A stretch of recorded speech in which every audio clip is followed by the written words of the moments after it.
Alright, so first we start with the world as it was in the beginning, where we have a smaller population, and when you lose somebody, people are able to grieve properly.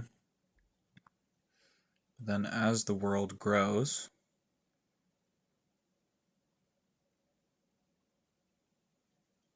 we lose somebody, we're too spread out and too connected at the same time.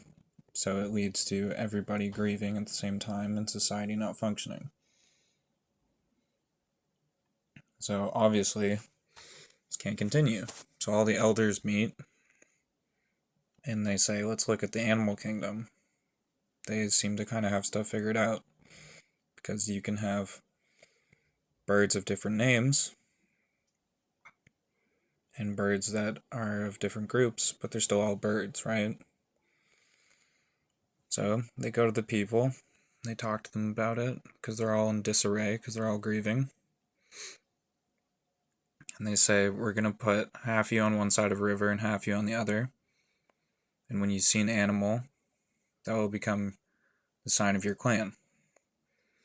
So the first group sees an eel, a deer, a bear, and a snipe, which is a type of bird. The other group sees a wolf, a turtle, a hawk, and a beaver.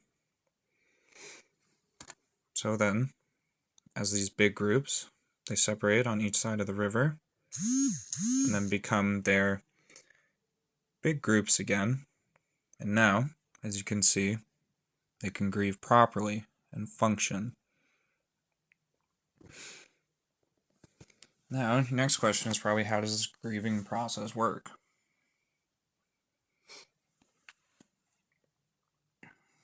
So, it first starts with the condolence strings of a wampum. And wampum is something we've covered before, so I'm not going to go into that. So the first thing you do is you take somebody's hand so they can wipe away their tears and so you can wipe away their tears. The second string is when somebody's throat is clogged and they can no longer speak. You remove that blockage so they can speak again. Somebody's ears will be blocked from their grief. They will not be able to hear you or the music of the world. You remove that, they can hear again. Next is to give them medicine so they can become a healthy person again and function properly. Somebody's sight will be blocked by their grief, and there will be mist around their eyes.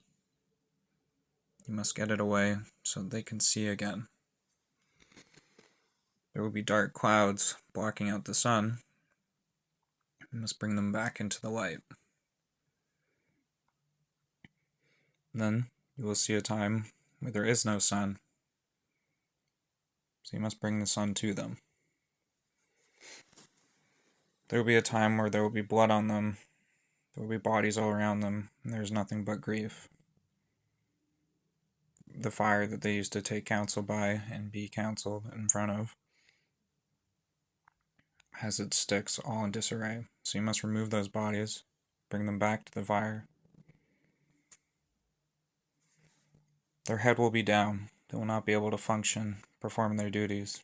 You must push their head up so that they can go back to doing what they were good at doing before. They will have family watching them, hoping that they make the right decisions, and you must guide them into making the right ones instead of the wrong ones.